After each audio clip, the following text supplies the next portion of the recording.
오늘은 18절부터 22절까지 보겠습니다. 다 같이 읽을까요? 시작. 예수께서 무리가 자기를 에워싸는 것을 보시고 건너편으로 가기를 명하시니라. 한 서기관이 나와 예수께 아뢰되 선생님이여 어디로 가시든지 저는 따르리이다. 예수께서 이르시되 여우도 굴이 있고 공중에 새도 거처가 있으되 인자는 머리 둘 곳이 없다 하시더라. 제자 중에 또 한 사람이 이르되 주여 내가 먼저 가서 내 아버지를 장사하게 허락하옵소서. 예수께서 이르시되 죽은 자들이 그들의 죽은 자들을 장사하게 하고 너는 나를 따르라 하시니라. 여러분, 앞서 예수님이 세 가지 사역을 하셨죠. 1절부터 14절까지는 누구를 고치셨죠? 나병 환자를 고치셨어요. 5장부터 7장까지 산상수훈이에요. 예수님이 제자들을 가르치신, 그러니까 예수님의 첫 사역의 시작이 제자들을 가르치셨죠. 그리고 산에서 내려오셨는데 내려오자마자 예수님께 온 사람이 누구냐면 나병 환자예요. 그리고 5절부터 13절 보면 누구를 고치시죠? 이방인이죠. 백부장을 고치세요. 백부장을 고친 게 아니에요. 백부장의 하인을 고치시죠. 그리고 14절부터 보면 누구를 고치시죠? 베드로의 장모, 열병으로 앓아놓은 베드로의 장모를 고치시죠. 여러분, 제가 처음에 말씀 나누면서 시작했지만 이 세 가지 치유 사역은 한 단락으로 묶습니다. 한 섹션으로 묶어요. 근데 제가 말씀드렸죠. 이제 앞으로도 이제 세 가지 하나 이렇게 나오는데, 세 가지 하나가 뭐냐면 이 치유 사역 세 가지와 하나가 더 붙어요. 그러니까 매듭을 짓는 가르침, 예수님의 가르침 하나씩 붙거든요. 그럼 오늘 이 세 가지의 한 항목이 섹션이 이제 마무리되면서 매듭을 지으시죠. 그게 오늘 본문인데 18절부터 22절까지 한마디로 제자들의 길, 제자도에 대한 가르침을 오늘 하고 계시는 거예요. 여러분, 예수님은 앞에서 했던 이 치유 사역을 통해서 두 가지를 증명하셨죠. 뭘 증명하셨냐? 바로 예수님 당신이 메시아, 그리스도, 하나님의 아들이신 것을 증명하셨어요. 특히 여러분, 구약 시대의 이 나병이라고 하는 것은 절대 고칠 수 없는 병이고, 심지어 하나님의 저주를 받은 병. 그래서 누구만 고칠 수 있냐? 하나님만 고칠 수 있는 병. 그 나병 환자를 예수님이 고치셨다는 것은 뭐예요? 예수님이 메시아요, 그리스도요, 하나님의 아들이시라는 걸 증명한 거예요. 그리고 이 치유의 사역들은 뭘 드러내고 뭘 나타내시기 위함이냐? 예수님이 이 질고와 연약함, 질병 가운데 이 고통 속에 살아가는, 신음하며 살아가는 수많은 영혼들을 살리기 위해 쉬지 못하는 저들로 하여금 참된 쉼과 안식과 평안으로 인도하는 하나님 나라를 가지고 오셨다는 거예요. 이들은 쉬지 못하잖아요. 여러분, 유대 종교가 이들을 쉬게 했나요? 오히려 이들은, 나병 환자들은 완전 격리됐는데요. 이들을 환대했나요? 이들을 긍휼히 여겼나요? 이들을 소중히 여겼나요? 아니에요. 이들은 소외 계층들이었어요. 백부장, 누구의 대표라 그랬죠? 상징성이 있다 그랬죠. 누구라 그랬어요? 이방인이에요. 유대인들은 이방인 사람 취급도 안 해요. 지금도 이방인들은 공항에서 줄 서면 자기들만 줄 서요.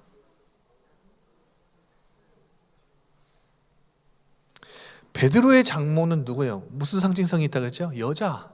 여러분, 아이들과 여자는 유대 사회에서 숫자에 포함도 안 됐어요. 다 소외된 사람들이에요. 한마디로 사회적으로 소외계층이었고, 종교적으로 부정한 자들이었고, 현실적으로 가난한 자들이에요.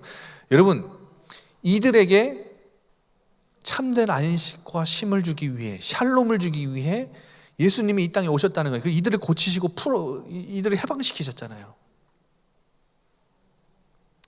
그러니까 예수님이 이들을 고치셨다는 것은 당신이 그리스도시요, 또 뭐라는 거예요? 당신이 하나님 나라를 이 땅에 가져오셨다. 그래서 여러분, 이들은 특징이 뭐예요? 아까 말씀드린 대로 소외된 자들이었어요. 제가 지난번에 말씀드렸죠. 이 소외된 자들, 성경에서는 뭐라고 표현하죠? 심령이 가난한 자들. 그래서 마태복음 5장의 산상수훈의 첫 번째 팔복에서 첫 번째 복이 뭐예요? 심령이 가난한 자는 뭐가 있대요? 복이 있대요. 왜냐? 저들이 하나님의 나라 소유할 수 있으니까.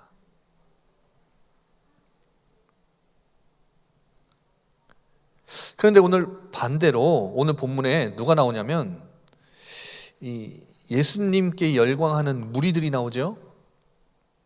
막 예수님이 치유의 역사들을 일으키니까 막 귀신을 쫓아내고 막 병을 고치고 하니까 막 무리들이 막 열광하며 막 모여들고 예수님을 애워싼 거예요. 그리고 누가 등장해요? 한 서기관이 등장해요. 서기관은 율법학자입니다. 율법학자. 구약의 율법을 빠삭하게 하는 사람이에요.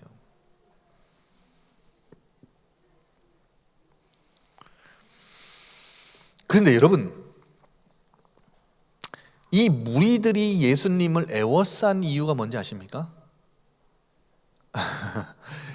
이 무리들이 예수님을 애워싼 이유가 이 예수님을 우리의 왕 삼으면 굶어 죽진 않겠다. 이 예수님을 우리의 이분이 왕이 되시면 우리는 이런 질병들과 귀신들에게 시달리는 이것에서 영원히 해방될 수 있겠다. 시달리지 않고 살 수 있겠다. 한마디로 우리말로 하면 두 다리 쭉 펴고 잘 수 있겠다. 아무 근심, 이 낙심, 이 시험, 어려움, 질병 아무것도 없이 그냥 평안하게 살 수 있겠다. 여러분, 이 서기관은 예수님께 왜 왔지요? 오늘 본문에 나오잖아요. 예수님을 따르겠습니다. 여러분, 예수님에게 지금 누구에게 둘러싸여 있어요? 누구에게 둘러싸여 있어요? 사람들, 무리들에게 둘러싸여 있어요. 서기관은 이걸 본 거예요. 서기관이 예수님을 따르겠다고 한 것은 왜 그래요? 환영과 칭찬과 박수와 환호와 인기와 예수님이 화려한 뭔가의 승리를 가져다 줄 것 같은 이스라엘의 정복자로 통치자로 군림해서 뭔가 막 대단한 나라를 세울 것처럼 보이거든요. 저 사람 뭔가 있다. 뭐가 있어요? 저 사람 따라가면 이것 좀 벌 수 있겠다. 돈 벌 수 있겠구나. 혹은 명예 얻을 수 있겠구나. 저 사람 쫓아가면 뭔가 내가 한 자리 차지할 수 있겠구나. 권력 차지할 수 있겠구나.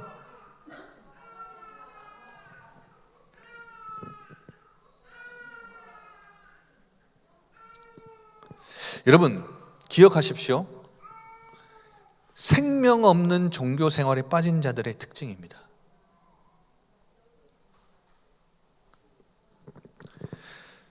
교회를 다녀도 형식적이고 습관적이고 사변적인 신앙생활을 반복하는 사람들, 그들의 특징입니다. 뭘 위해 신앙생활을 하는지 아세요? 나를 위해 신앙생활을 하는 사람들. 나 중심의 신앙생활에 빠진 사람들. 이 사람들이 믿는 하나님은 누군지 아세요? 나를 창조하신 하나님이 아니라 내가 창조한 하나님, 내가 만든 신을 믿는 사람들이에요. 여러분, 이들은 하나님을 믿지만 자기 식대로 믿겠다고 하는 사람들이에요. 여러분, 내가 삶에서 살아가는데 행복을 주는 내가 살아가는데 불편함을 주는 하나님 말고 그런 하나님을 거부하고 필요 없다고 하고, 여러분 나만의 수호신, 나만의 진이, 나만의 펫갓, 여러분 펫 아시죠?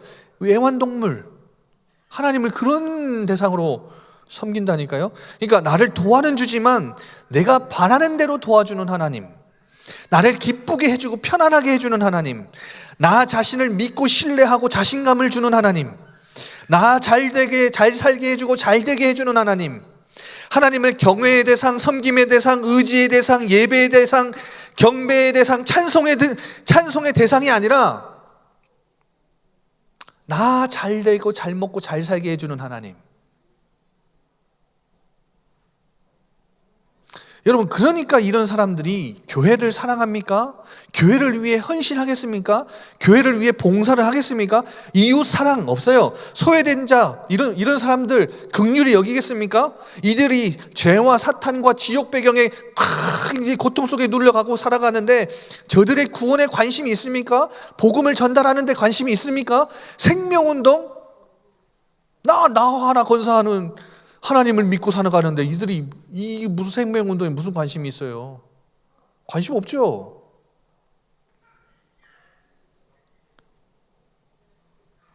그러니까 예수님을 뭘 위해 쫓아온 거예요? 뭘 위해 에워싼 거예요? 뭘 위해 예수님을 따라가겠다고 말한 거예요? 예수님을 어떤 도구, 수단, 성공 방정식, 나 잘 되고 내 자식 잘 되고 내 환경 좀 더 나아지고 저 불신자들보다 내가 조금 더 많이 누리고 더 빨리 누리고 더 많이 갖고, 그러려고 쫓아온 거예요. 생명 없는 종교생활, 교회를 왔다 갔다 해도 생명 없는 종교생활, 예수님을 뭔가 부적같이, 예수님의 이름을 뭔가 우리 가정가문 잘되게 하려는 목적을 가지고 예수 그리스도 이름으로 결박받고 따라가라, 여러분 이런 결박기도 하는 사람들,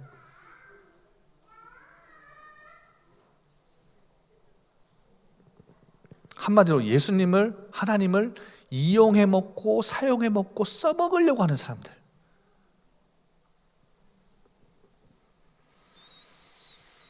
여러분, 이 서기관이 쫓아가겠다는 예수님을 쫓아가겠습니다라는 말에 예수님 어떻게 대답하시죠? 20절 다 같이 읽어봅시다. 시작. 예수께서 이르시되 여우도 굴이 있고 공중에 새도 거처가 있으되 인자는 머리 둘 곳이 없다. 너 나 쫓아오려고? 근데 난 머리 둘 곳이 없는 인생인데? 무슨 말이에요? 마치 노숙자와 같은 삶, 떠돌이 여정을 내가 걸어갈 건데 너 인기 때문에, 박수 때문에, 환호 때문에 나 쫓아오려고 그러지. 돈, 명예, 물질 뭔가 얻을 수 있을 것 같이 쫓아온다고 하지. 아니야. 나는 오히려 폭력과 거절과 박해와 냉대와 비난과 심지어 십자가의 고통과 고난이 기다리는 그 길을 나는 가는 거야. 나는 머리 둘 곳이 없는 그 길을 걸어가는 자야. 그러니까 여러분, 말은 안 나왔어요. 이 서기관이 쫓아갔을까요? 안 쫓아갔을까요? 이 말을 듣고 절대 안 쫓아가죠. 죽어도 안 쫓아가죠. 미쳤다고 쫓아가요? 여우도 굴이 있고 새도 거처가 있는데 인자는 머리 둘 곳이 없는 인생인데 미쳤다고 그걸 쫓아가겠어요? 그걸 위해 쫓아가겠다고 했는데?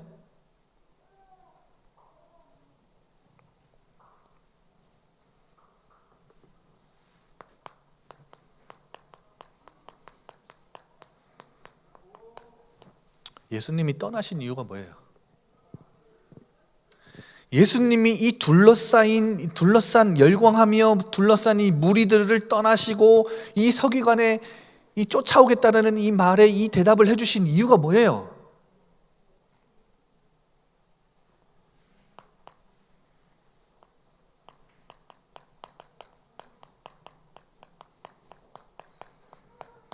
그 자리는 예수님의 자리가 아니에요. 그곳은 예수님이 계셔야 할 자리가 아니에요. 이들 잘 먹고 잘 살게 해주는, 이익 주고 뭔가 이 세상껏 먼저 누리게 해주는 그런, 이들을 행복하게 해주는 그런 자리, 예수님의 자리 아니에요. 여러분, 그러면 예수님의 자리는 어디예요? 여러분, 오늘 이 말씀 이해하셔야 돼요. 이 심각합니다, 여러분. 지금 예수님의 자리는 어디예요?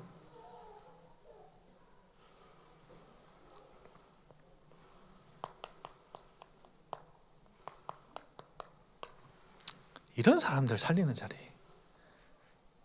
이런 사람들이 가득한 자리.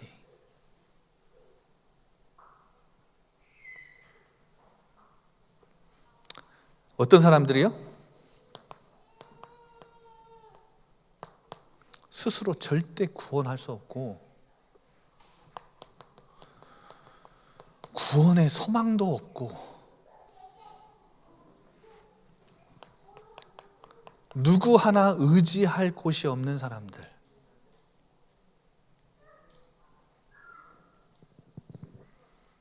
하나님의 시선과 하나님의 마음과 하나님의 예수님의 발걸음은 여길 향했다는 거, 여기에 있었다는 거. 예수님에게 조금이라도 인간적인 영광과 자기 유익과 세상 욕망을 취하려고 하는 것이 있었다면 예수님은 이 자리에 계셨어야 돼요. 그렇죠? 근데 예수님은 이들을 떠나려고 하셨어요. 그 이유가 뭐냐는 거예요. 가야 할 곳이, 예수님이 머물러야 할 곳이, 예수님이 향해야 할 곳이, 예수님이 늘 지향해야 할 곳이 바로 살리는 자리니까요. 여러분 어디에 머물러 계십니까? 그래서 오늘 제목이, 저 질문해 보세요. 우리 자리. 예수님을 그리스도로 믿고 이 엄청난 은혜를 받고 성령님이라는 이 엄청난 축복을 받은 이 성령님이 함께 하시고 성령님이 인도하시고 성령님이 역사하시는 이 엄청난 이 비밀을 가진 우리에게, 우리가 과연 우리 하나님이, 우리를 구원하신 하나님이 우리로 하여금 어떤 자리에 지금 자꾸 가길 원하실까요? 여러분 지금 어디 자리에 머물러 계세요? 어디를 향하길 원하실까요?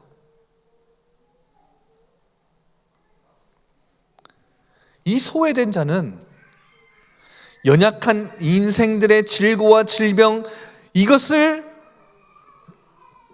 짊어지고 사는 이 인생들 불쌍히 여기시고 예수님 이들에게 참된 안식을 주시기 위한 그 자리.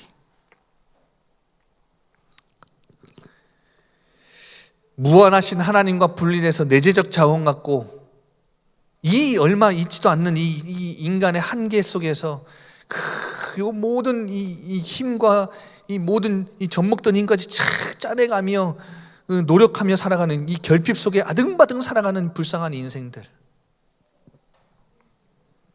죄와 사탄 권세와 지옥 배경 속에서 지옥 같은 세상에서 고통의 눈물을 흘리며 살아가는 이 사람들. 여러분 뭐예요? 소외된 자. 그러니까 하나님 떠난 사람들. 여러분 구원할 수 없고 스스로 소망 둘 곳 없고 의지할 곳이 없는 인생들이 어떤 인생이에요? 하나님 떠난 인생들이에요.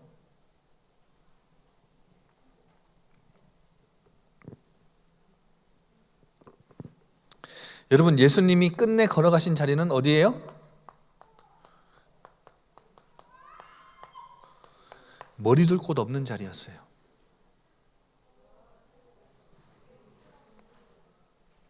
그런데 우리는 늘 어디다가 머리를 둘까? 그걸 찾고 살아가는데, 우리는 그런 인생인데 우리 주님은 머리 둘 곳이 없는 인생을 결국은 사셨어요. 그렇죠?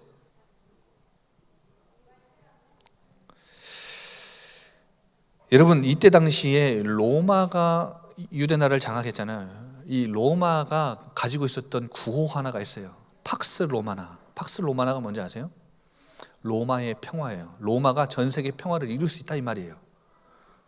근데 로마가 평화를 위해서 사용한 방법이 뭔지 아세요? 로마의 평화를 온 세계와 지배국에게 다 전달하기 위해서 썼던 방법 뭔지 아세요? 전쟁, 폭력, 권력, 굴림. 그래서 로마의 황제들은 다 무슨 출신이에요? 다 군인 출신이에요. 말 안 들으면 갖다 군단 보내요. 다 죽이는 거예요.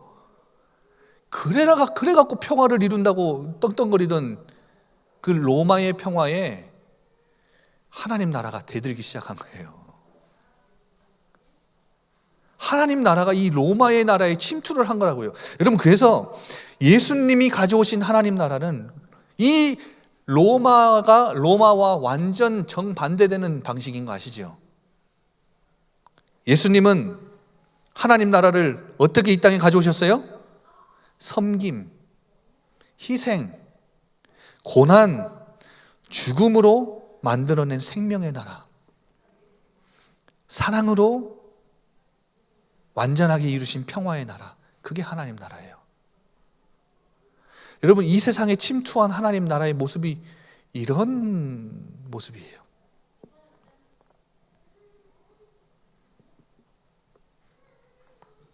여러분, 우리 주님이 머리 둘 곳 없는 인생을 사셨다는 거 기억하세요. 높은 자리 말고 우리 주님은 늘 낮은 자리. 그러면 목사님 무조건 이 세상에서 섬기고 바보처럼 맞아도 욕먹어도 바보처럼 살라는 겁니까? 그 말이 아니에요. 여러분, 낮은 자리, 머리 둘 곳 없는 자리는 하나님만 의지하는 자리, 하나님의 은혜 없이는 살 수 없다는 것을 철저히 알고 하나님의 은혜를 알아보는 자리, 하나님만을 전적으로 신뢰하고 의지하는 그 자리, 어떠한 환경과 상황과 조건이든지 조건이 다가와도 하나도 안 바뀌어도 하나님을 선택하고 하나님을 결정하는 자리,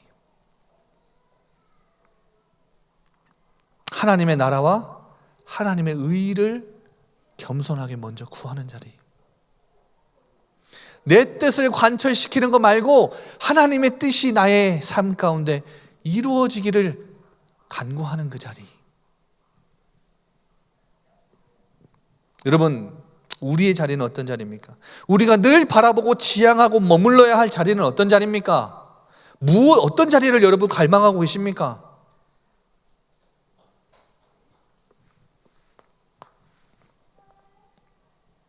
질문해 보세요. 이번 한 달 동안 지금 나는 어느 자리를 갈망하고 있는가?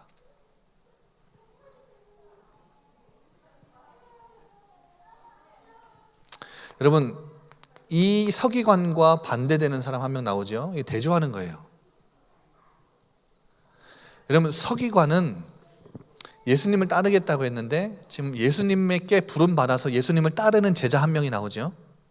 그 본문 뒤에 보면 21절, 제자 중 한 사람이 이르되 주여, 내가 먼저 가서 내 아버지를 장사하게 허락하옵소서.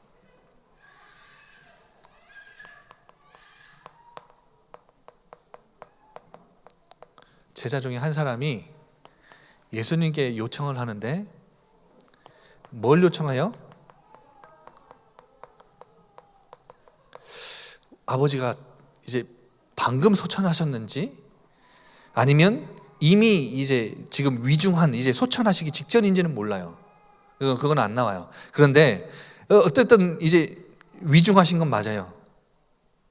그런데 이때 당시에 유대인들에게 오랜 전통이고 종교적인 의무가 바로 이제 자녀가 반드시 아버지의 장례, 부모의 장례를 치르는 거예요. 그리고 여러분, 10계명 중에 제5계명이 뭐죠? 내 부모를 공경하라.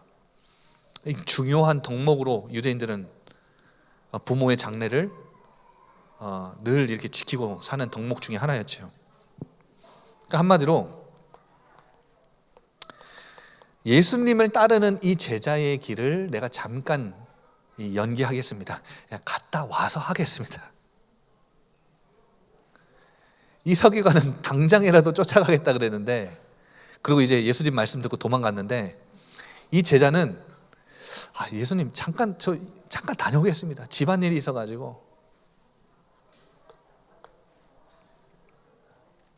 예수님 단호하게 이렇게 말씀하시죠. 22절 읽어볼까요? 시작.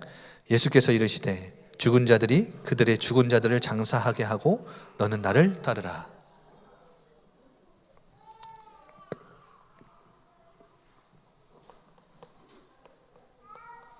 죽은 자는 누가 장사해라? 죽은 자들이 장사하게 해라.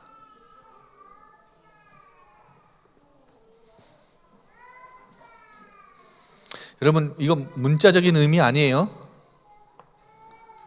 이거 해석해 볼까요? 죽은 너의 아버지는 저기 영적으로 죽어 있는, 그러니까 이 제자들은 영적으로 살아있는, 예수님을 믿고 살아있는 사람들이잖아요.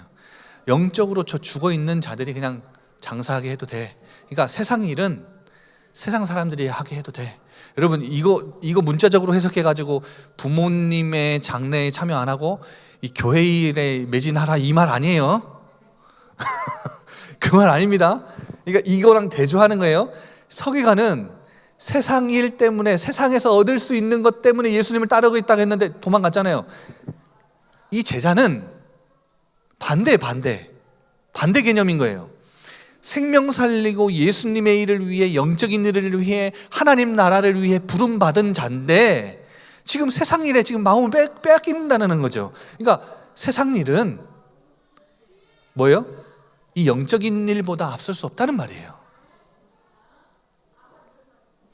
예수님을 따르고 예수님과 함께 동행하면서 예수님과 같이 이 땅에서 하나님 나라를 확장하고 복음을 선포하는 이 중요한 영적인 일보다 세상 일이 앞설 수 없다는 거예요. 우선순위를 말씀하시는 거예요. 그러니까 먼저 시급한 거, 가장 우리 삶의 우선순위가 뭔지를 알려주신 거예요.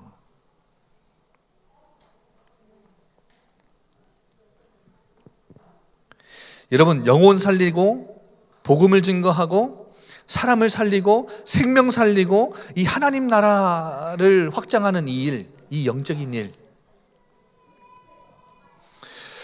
여러분, 이것보다 더 본질적이고 시급한 일은 없습니다. 여러분, 어디에 우선순위를 두고 사는가?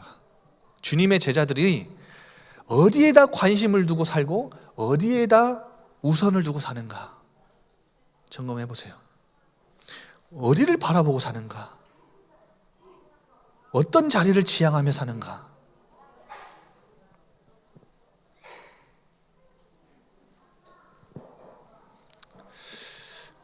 마태복음 4장 18절에서 22절. 우리 주님은 제자들을 부르실 때 딱 이거 사명 하나 주셨죠? 뭐예요? 누구를 낚는 어부? 사람을 낚는 어부.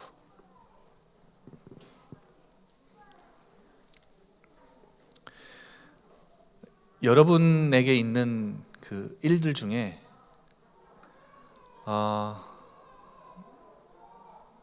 가정을 케어하고 자녀들 케어하고 또 뭐 여러분 뭐 식사 챙기고 뭐 어디 가고 누구 만나고 다 중요한 일인데 그것보다 더 본질적이고 시급한 일이 뭐예요?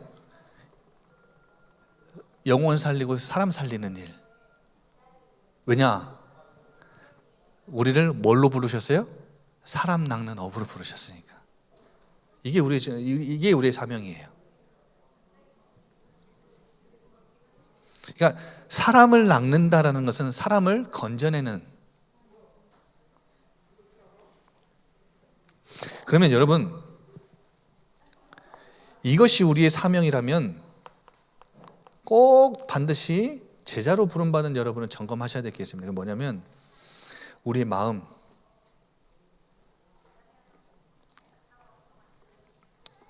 우리가 예전에 제자로 부름받기 전에 이 사명을 받기 전에 사명을 깨닫기 전에 가지고 살았던 이 마음, 이거 바뀌지 않으면 우리는 제자로 부름 받았어도 그 사명 잘 감당해내지 못해요.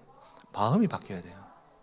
마음이 바뀐다는 것은 뭐냐면 여러분의 세계관이 바뀌는 거고 여러분의 가치관이 바뀌는 거예요. 그리고 여러분의 인생관이 바뀌는 거예요. 삶의 방식과 삶의 목표가 바뀌는 거예요. 세상에서 누리던 그 어떤 것들과의 관계를 재조정하고 재배치하는 거예요. 이 하나님 나라의 일, 영혼 살리는 일, 사람 살리는 일이 가장 우선에 되는, 사람 낚는 어부가 내 인생에 가장 중요한, 가장 시급한 사명이 되는,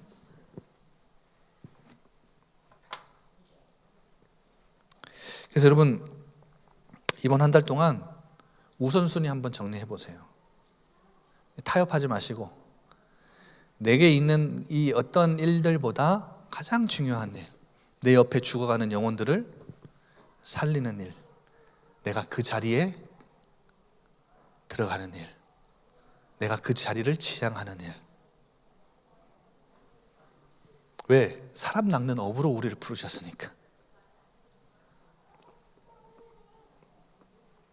그게 바로 우리의 자리입니다. 사고력 현장 살리려면 여러분이 먼저 이 자리를, 여러분의 하나님이 여러분을 부르신 그 자리를 딱, 제자리에 딱 서 계셔야 됩니다. 그러면 북구와 광산구, 나주, 영암, 한평 모든 지역 다 살릴 수 있습니다.